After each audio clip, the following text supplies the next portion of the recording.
Amen. To Lord, God be Lord. Pasensya na kayo, ganito talaga ang hanap buhay ko.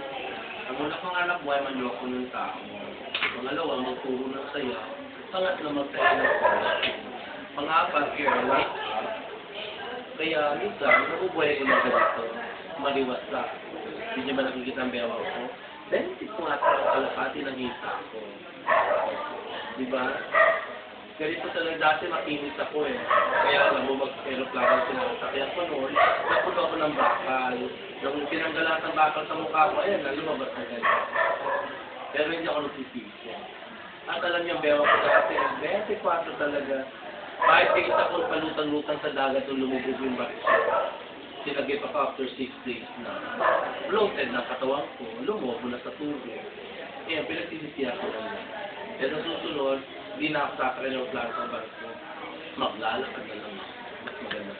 Okay, bye!